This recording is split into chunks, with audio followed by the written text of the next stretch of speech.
Thanks. Good afternoon. My name is Ronald Cobb, and I am a Chapter Service Officer at the J. Robert Graham Chapter 26 in Chesapeake, Virginia. And we were asked to come in today to talk about the claims process that the VA, Veterans Administration, goes through each and every day. The first thing we do is the DAV is a veteran service organization, and what we do is we send all the paperwork.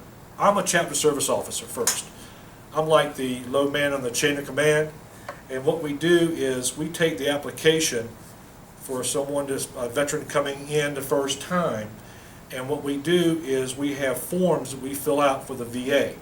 The first thing I do is have the veteran walk in.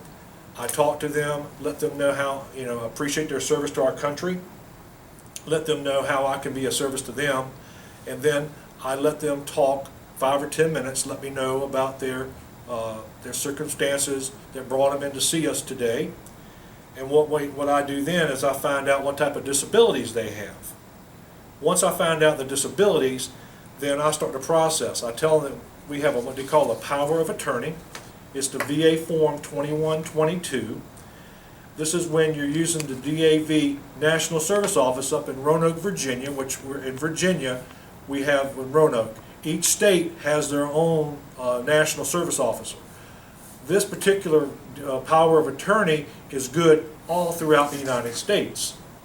So basically, once you do the power of attorney, what we do is the power of attorney lets the DAV help adjudicate your claim and help you in that process, because it's like a go-between. You actually have a friendly face on your side that can listen to your comments, your questions, and you can call and talk to them directly because they're on the same computer as VA.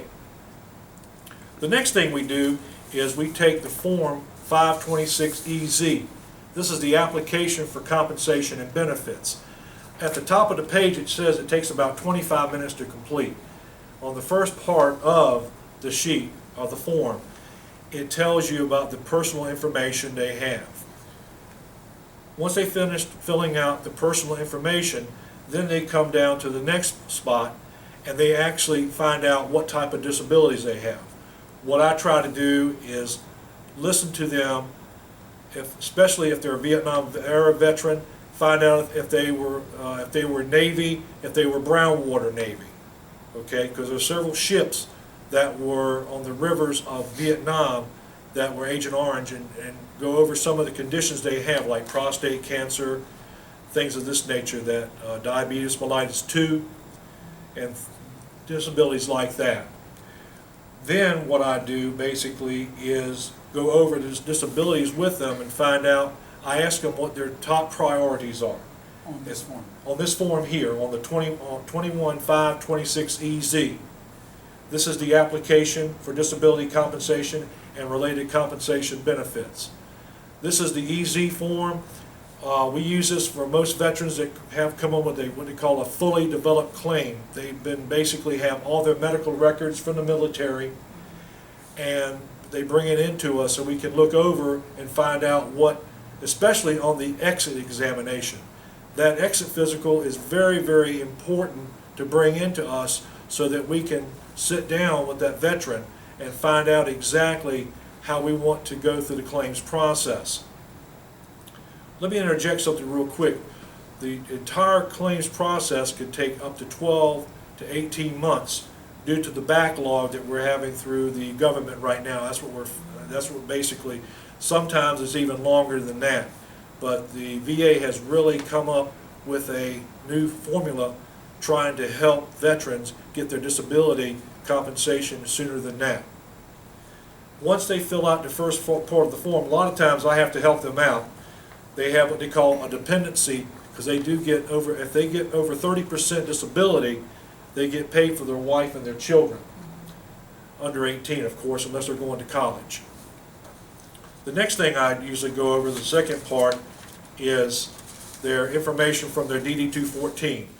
You must have the DD Form 214 to file an application for VA disability. You must have that copy. It's amazing the number of people coming in without that DD-214 in. and it's something that we really can't help them with unless they bring that in, hopefully the first time. On this form, they have direct deposit information. They also have information about the service pay, severance pay, and things of this nature.